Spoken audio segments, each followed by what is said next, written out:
And as Dr. Carpano was saying, it's not my first time in beautiful North Carolina. I discovered it by driving this summer from Washington to the Outer Banks.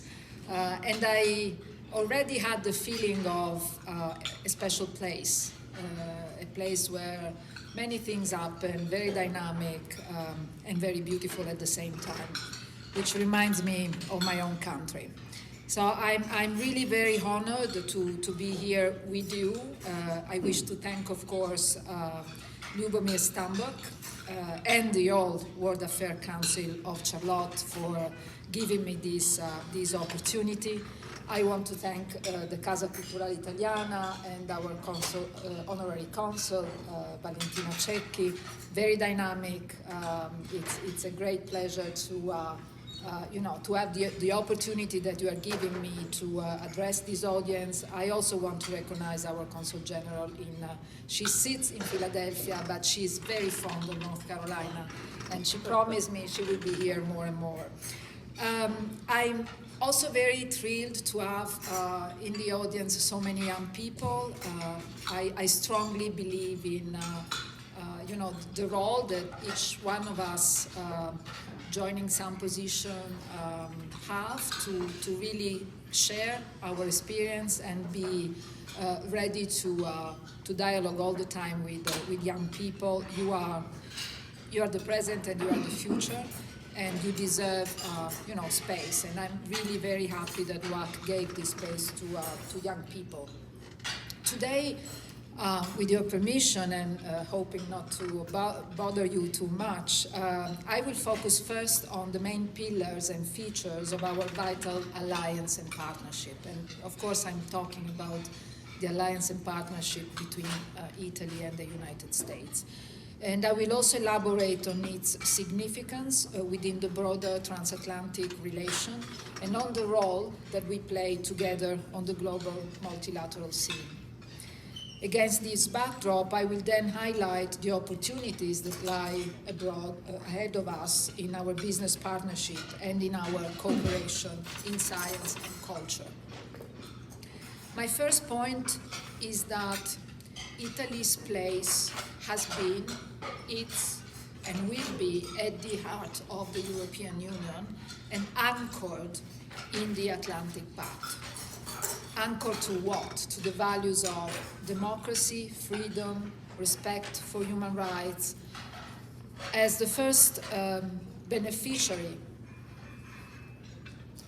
I'm sorry, I missed my second page, but what I want to say is that what we share is really something that is very important, and we have to keep it alive. And through this anchorage to the European Union and the NATO alliance, our transatlantic relation, this is exactly what we do everywhere. As the first beneficiary of the European Union 750 billion euros post-pandemic recovery package, Italy is transforming its economy through a 5-year national recovery and resilience plan. This plan addresses some structural weaknesses, including a long-standing north-south divide, a gap, and a gender inequality. We do it through investments in digitalization, green transition, social inclusion, and cohesion, and to structural reforms, targeting public procurement, competition, justice. People can hear you better. Can you hear me now? I can't talk louder than this, so We'll make it is louder. that okay? So structural reforms, I was saying public procurement, competition, justice, taxation, and the public sector. So far, Italy has fulfilled all the targets and milestones set together with the European Union, and these milestones are triggering the disbursement of almost 67 billion euros up to now. And we are well on track, if not ahead of schedule, to fulfill the targets set to receive the next tranches of European Union funds. Each milestone is a step towards a structurally stronger Italian economy, and this is why I'm trying to explain how each tranche of these funds is really strictly linked to things that we need to do to restructure our economy and to do major reform. Our economic partnership is already excellent. The US market is our third trading partner, the first outside the EU, and generates over half of our net trade surplus. Bilateral trade in goods and services surged in 2021, reaching around $100 billion. In the first 6 months of 2022, our bilateral trades in goods recorded an increase in value of around 18%. Italy exports to the US not only it's what you know, food, fashion, furniture, the famous 3F, and the famous 3F already have a lot of innovation that is in it, but it's about cutting-edge technology, high-end machinery, pharmaceutics, followed by renewable energy and aerospace, lead our sales in the US. Yearly investment flows are above 30 billion euros in each direction. All major Italian companies are active in the US. Italian shareholders control over 1,200 companies in the US, offering more and creating more than 200,000 jobs in America. 250,000 Italian jobs are tied back in Italy to US direct investment in my country. I'm glad to say that these economic ties are very strong here in North Carolina, where as many as 120, so it's more or less 10%, Italian companies have based their activities thanks to a great business environment, an excellent network of research centers, and high-quality infrastructures. And this is probably what we have to explain a little bit more in depth to our Italian friends back to Italy, how North Carolina is so well connected and how dynamic is the environment for business here.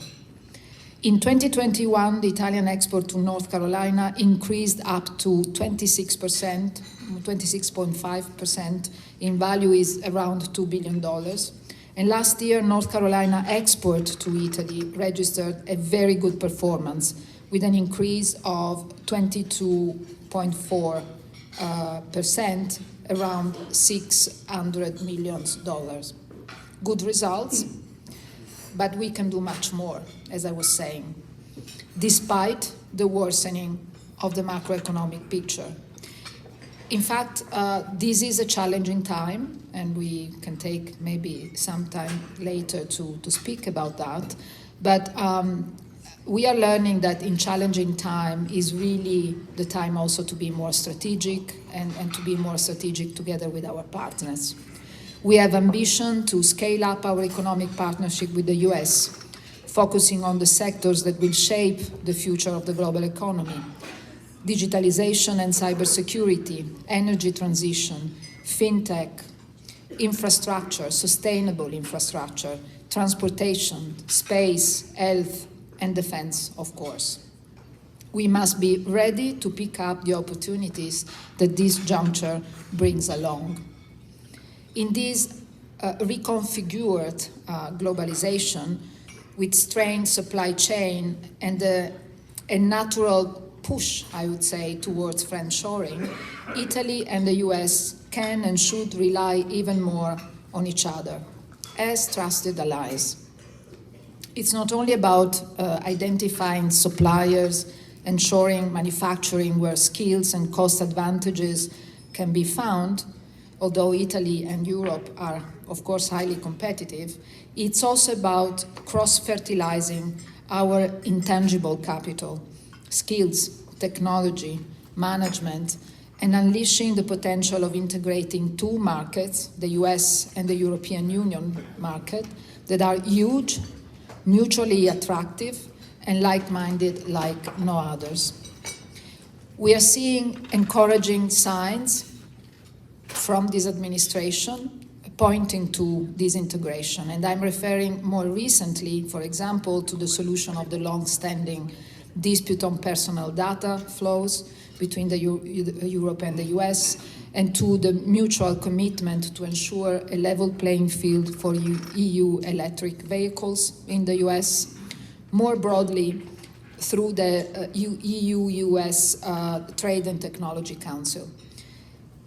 Through that, we will be able to set the standards in the commercial and technological fields, guiding the future evolution of the world economic system. At the bilateral level, conditions are there to scale up our partnership.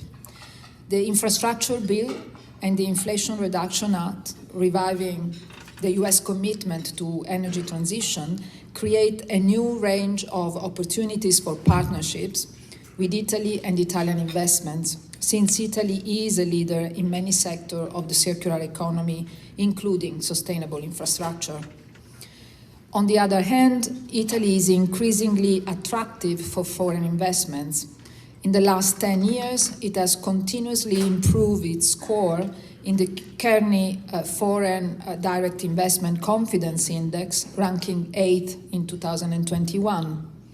The Ernst Young Europe Attractiveness Survey in 2022, issued last May, ranks Italy 7th in terms of foreign direct projects in Europe in the last 2 years, with an 83% increase.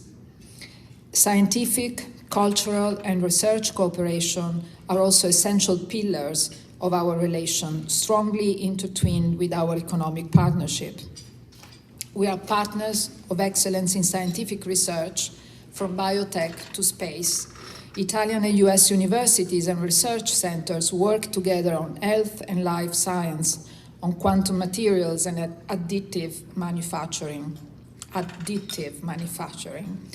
Our Minister of Research recently signed a framework agreement with the US National Science Foundation on artificial intelligence, a cooperation on artificial intelligence, and these are just a few examples. Culture, the passion of Americans for our heritage, our territory, and our contemporary arts are incredible assets for our cooperation. It's about our history, of course, but it's also about Italy as the eternal innovator, as we like to see ourselves. And I think in a discussion that we had yesterday, which was very interesting in the State University of North Carolina, thanks to the Casa della Cultura Italiana, this thing of being eternal innovators came out very clearly as something that is very distinctive to our way of being entrepreneurs, industrialists, business persons. Likewise, the almost 20 million Americans proud of their Italian origins are probably the strongest glue of our bond. So this is just, a very quick, really image of what the US and Italy relation are. We are very proud of our relation with our friend, the United States. We are here as an ambassador, as with my embassy, with all our structure in the territory, to really try to improve every day this relation, which is for us so important. So with that, I'm ready to maybe take a few questions, and I really want to thank you again for taking the time to come. I believe there is a strong potential to reinforce this cooperation, specifically with North Carolina. But of course, this is a relation that is developing in a bigger framework. And this bigger framework, I said few words about that, but I think is really the future for us as a country, for us as a European Union founder, but also for the US, which is looking at the European Union as really the best partner possible.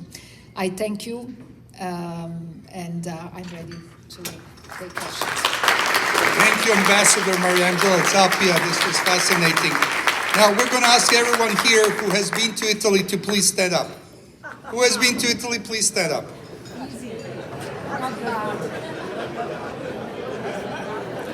That is amazing.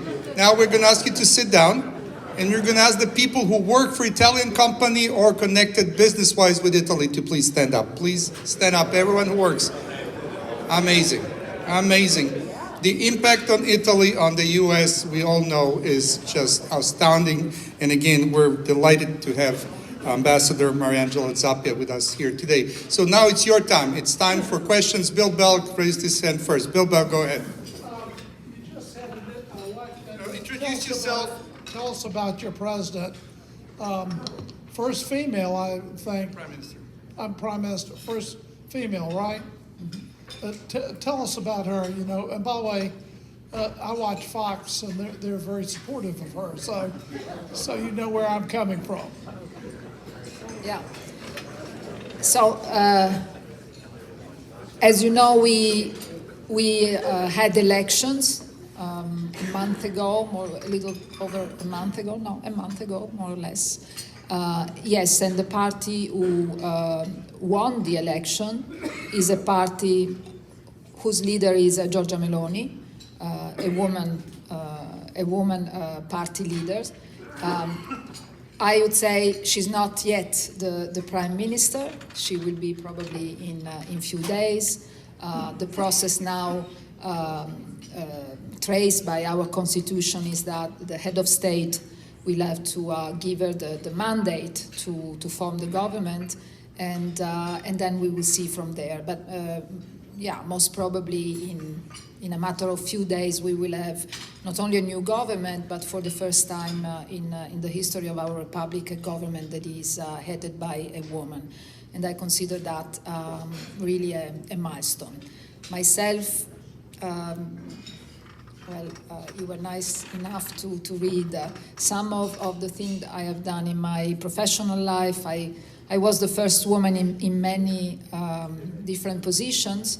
I took that always as a sign of, times that are changing, and the place for women in my country, which is becoming more what it should be.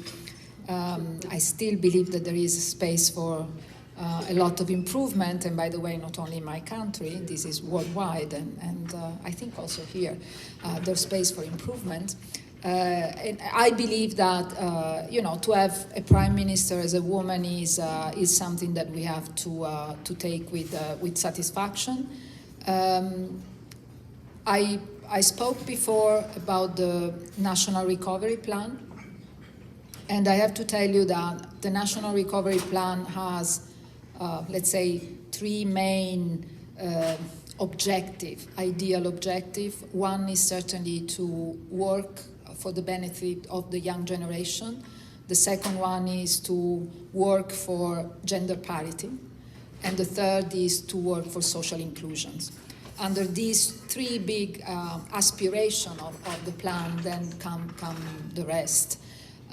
So one is certainly to rebuild our economy and to rebuild the structure of our state in a way that is giving to women exactly the same competitive conditions to be able to reach any position.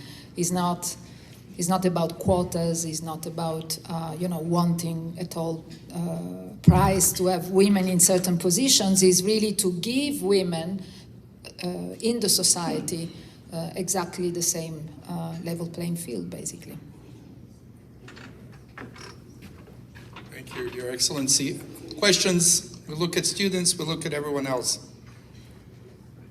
Please go ahead, young gentleman there, Mr. Chopra. Go ahead. Wait for the microphone. Hi, my name is Aryan Chopra, and I'm from Charlotte Country Day School. You talked a lot about the pandemic, so I was just wondering, looking back at the pandemic, what do you think Italy could have done better, since it was one of the first European countries to be hit by the pandemic in Europe? What do you think Italy could have done better to avert the crisis? Thank you for this question. You know, the pandemic was something totally new to everyone. Of course, it was not for experts in the way they thought it was coming sooner or later, but certainly it was something totally unexpected for all our countries. And I suppose we all made mistakes. We all were in one way or the other unprepared. My country was hit after China, where the virus started, the first in Europe. We didn't have any other example around us to base our response. And I believe that, yes, we made mistakes, but I believe that all in all, and in spite of all the human sacrifice that the pandemic created, too many deaths, of course, in spite of all that, we were able to respond thanks basically to two things. One, a health system that with all its flaws, its problems, it's a system that works for everyone. Is really a national health system, and every Italian, and by the way, even every foreign citizen that is in Italy can benefit from that. That was the first thing, of course. But the system was overwhelmed. The hospitals were overwhelmed. And then what happened, I think it was a response from the people, a lot of responsibility from the people themselves. They accepted an extremely harsh lockdown. For 3 months, at least, Italy was completely locked down. But this was the way to really let's say, not really block, but limit as much as possible the transmission of the virus. So I think that these two aspects, and sometimes, people think of Italian as indisciplined and, the usual stereotype. I think the population reacted really in a very mature, very responsible way. And then the third thing that I want to say, our military. It was incredible what they did in terms of organizing this campaign of mass vaccination. And this was the real key for success, and I really believe that this was a full success. We were able to vaccinate our people really very quickly as soon as we had the vaccines, very quickly, and with vaccination numbers incredibly high. I mean, if I compare those numbers to, for instance, the average number in the US, we are at 90+% of people vaccinated, which is great. That is very impressive. Okay, I see students. We're going to go with the young lady student first, and please stand up and wait for the microphone. My name is Tianning Hu from Charlotte Country Day School. As you just mentioned, the recent changes in Italian government, I'm wondering what do you think would be the effect of that on NATO and in specific to the Ukrainian situation right now, and also the possible response of Italy to the potential situation with mainland China and Taiwan? Thank you. So I don't, thank you for this question. It's a very interesting question. I don't see any difference. If I look at geopolitics and where my country stands, I don't see any difference with the government that is coming compared to what has been always our foreign policy. We have very clear where we are. And we are, as I was saying before, a European Union founder member, which means that we are strongly believers of the European Union and this process and this project, and we are anchored in the transatlantic alliance in NATO. The third pillar of our of our position in the global scene is multilateralism. We believe strongly in multilateralism. Myself, I have been ambassador to the UN. I think there's nothing that is more important than those rooms where right now you can say, well, they don't agree on anything, and it's quite true, unfortunately, but the fact itself that conversation can still happen in a safe space like the UN is extremely important. So I don't see my country changing, not even a little, in respecting these three main pillars. You asked China, Taiwan. China, for us, we have a position that is very clear. There is one China for us as European Union members. At the same time, we are, strong believers in respect for human rights, respect for democracy, and we see Taiwan as a place where democracy happens. What does that mean? It means that we will be always very, very careful in anything that threat what Taiwan is and reality in Taiwan. Having said that, China is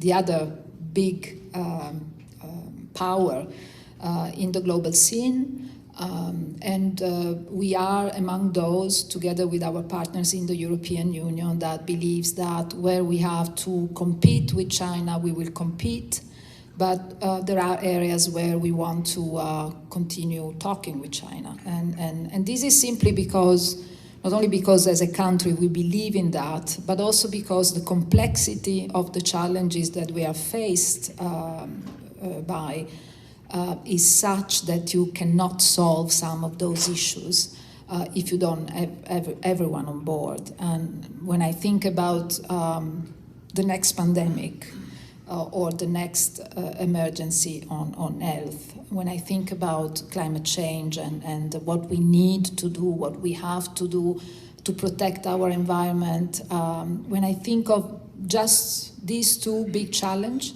I cannot think of solutions that are not shared among all of us. So again, multilateralism. The UN, of course, the G20 is, I think, is a space where some conversations are happening that are very important. We are a member of the G20 together with the US, of course, but China is there, Russia is there, up to now. We'll see. There is another space where important conversation to us have to continue to happen. Thank you. The young gentleman there, also from Country Day. Introduce yourself, please. Hello there, my name is Neil Bargrove and I am from Charlotte Country Day.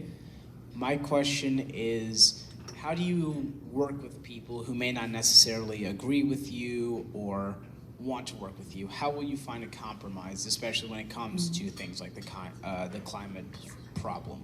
Mm-hmm.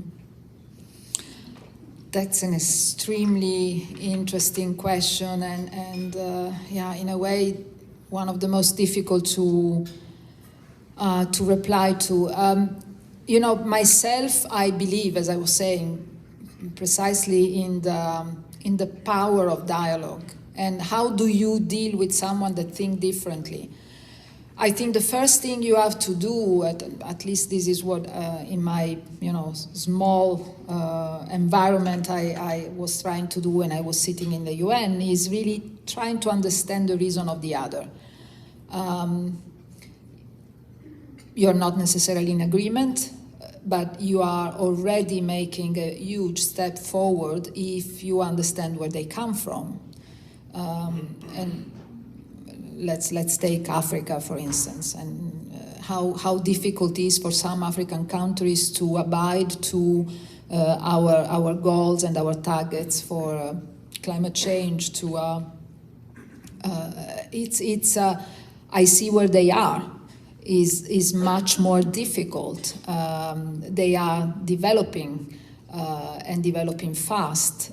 They need to do what we did in the past. Of course, they have to do it right. So to understand that is already a way to do this step forward towards the other. And at that point, in the case of Africa, for instance, to understand that we need to help them. That's another thing that is so important. Never forget that there are countries that are at different level of development that needs us. And they need us. Again, we are so interconnected that their well-being in the end will be ours. If there are conflict in Africa, is something that affects us in Europe hugely. So we need really to work to understand where problems come from, and then, hopefully find solutions that are for both. Thank you, Ms. Ambassador. Now, one person who brings Italian culture to Charlotte and does a great thing on promoting Italy art and opera is James Mina. Jim Mina, please stand up. The head of our Charlotte Opera conducts in Italy and brings Italian artists and opera to Charlotte. We're very grateful. If you have not been to the latest opera, please go to the opera. It is a fantastic institution and we need to support it. Questions? Can I say something? Absolutely. No, I first of all, it's a pleasure to see you in the audience. I really don't have the word to say how much culture is doing in our relation with the United States. I mean, that's true everywhere, but Americans like what we represent, and we represent really one of the beacon of culture in the world. We are a great country, we are a great economy, we are a super cultural power, a cultural superpower. We don't want to be a superpower in anything else, but on culture we are. And I have to say this is also thanks to people like you that represent, the way we are, represent our culture, in this case, our music, our opera, and what best, right, is really an honor that you are where you are, and, thank you for what you do. Thank you. Questions? I saw a question out there. Can you please stand up and raise your hand? Thank you. Hi, it is really a pleasure to have you here, so thank you for being here. My question is about immigration, and where Italy is, you're affected more than other European countries, especially from African countries, and immigrants coming from there, as our southern states are more impacted than northern states. So what is Italy's position relative to the rest of the EU in terms of sharing the impact and just going forward with what's happening? Well, thank you for this question. You answer yourself in a way where we stand. Where we stand is very clear. If you look at the geography of our country, we are very long. We go from the north of Europe and really straight into Africa. Sicily is there. I think there are some of the islands south of Sicily that are south of some African cities like Tunis. Tunis is norther than some part of Sicily, for instance. So this is just to say how can we not be impacted strongly by immigration? I would like to say many things on this. First of all, we understand what migrating, what moving to another country is, because we are a country of emigrants. And this country, took so many of us. And one of the strengths of this relation, as I was saying before, is really the Italian and Italian Americans that live here. So we understand that there are economic conditions, security conditions, many factors that push people to move. And by the way, we were talking about climate change. Climate change is probably the biggest driver now of mobility of people.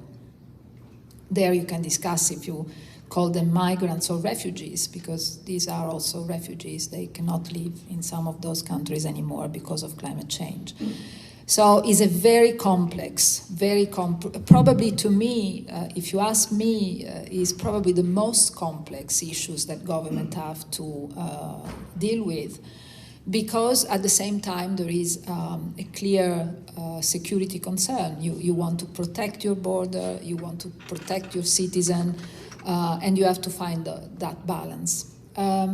We are a country in principle open to migration, also for the reasons I was saying. We were ourselves migrants, but we are also open because of where we are.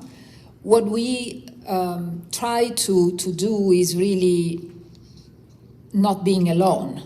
You cannot be alone and face migration alone. We are surrounded by water. Migrants can come from everywhere, from Eastern Africa to Central Africa to Western Africa. And certainly they come to the first shore. We are the first shore. We don't want to push them out, but we need the European Union to share what we call, and I don't like the word, a burden, because it's, in the end, shouldn't be a burden, but it becomes a burden to your society, to your social structures, to your health system, to your security. It becomes something that is a challenge and more than an opportunity, as it should be. We are a country that is an old country. For some reason, we are, I think, the second in the world for, low natality. We need migrants. We need migrants in our system. But we have to find a way to increase legal migration in a way that we are able to really take people in our country and give them a proper way of life.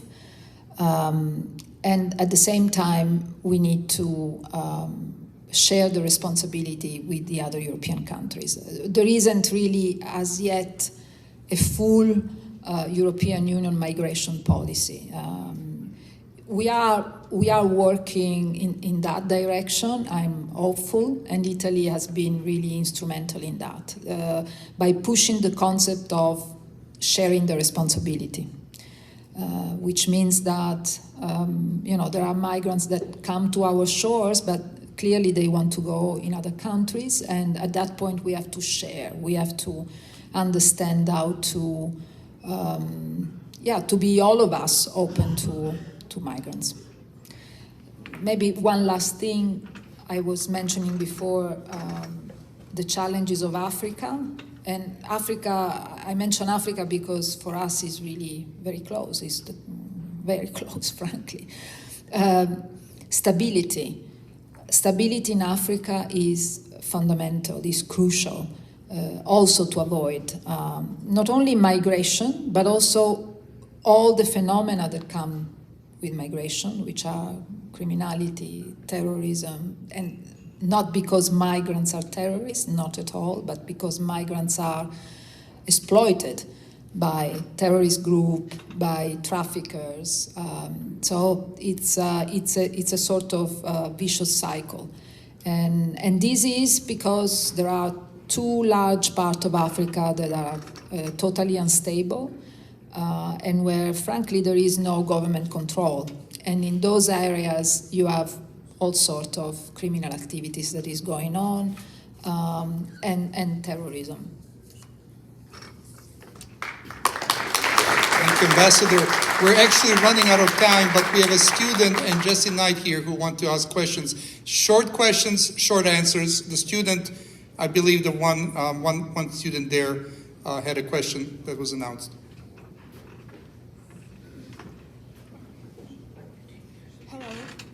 My name is Daniela. I'm with Charlotte Country Day.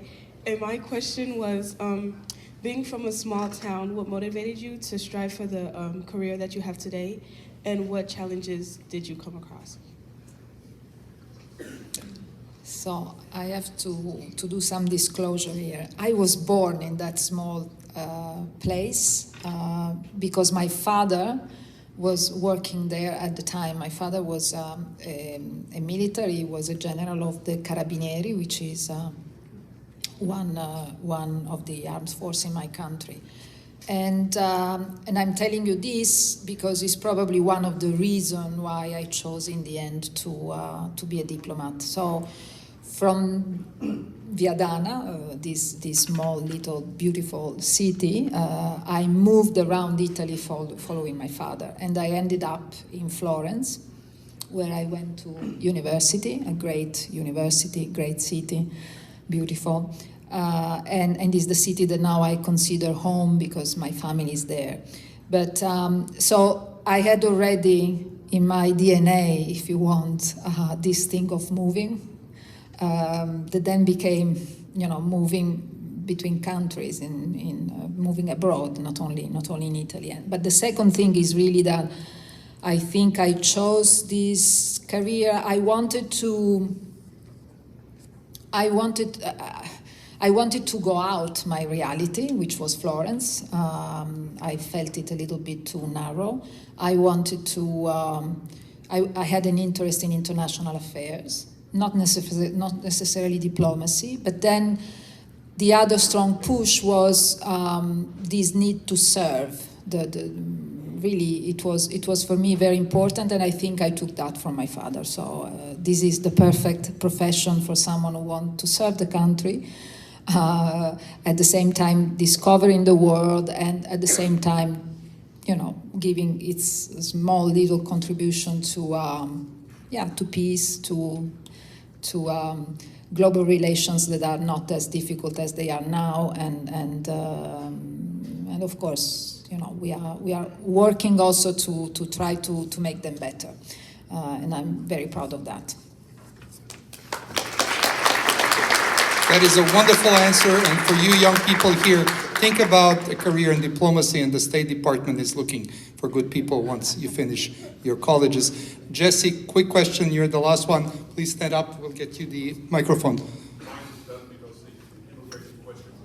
Okay, anyone else then? Quick question? Okay, go ahead, we'll go with the lady, I'm sorry, go ahead, introduce yourself and quick question, last question. What's your favorite Italian fashion brand? Impossible. I cannot say.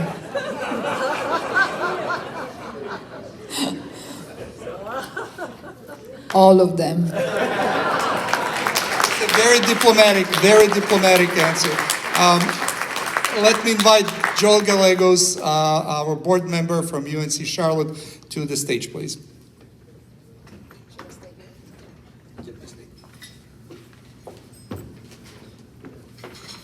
That indeed was a response of a true diplomat. So good afternoon, everyone. Well, we as a community, no doubt, are more enlightened this afternoon on Italy, its relationship with the United States, and its role in the world. Ambassador Zappia, on behalf of the World Affairs Council of Charlotte, I have the honor of presenting you with a very, very small token of our appreciation for your visit today and for your willingness to visit the Charlotte area. It's just a small token. Thank you very much. Very nice. Can you look at the camera?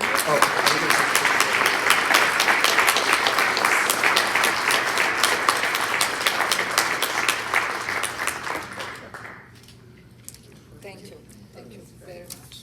The World Affairs Council's Ambassador Circle Series would not be possible were it not for the generosity of senior diplomats like Ambassador Zappia, who are willing to spend some time with our community that's so very interested in international relations and global affairs.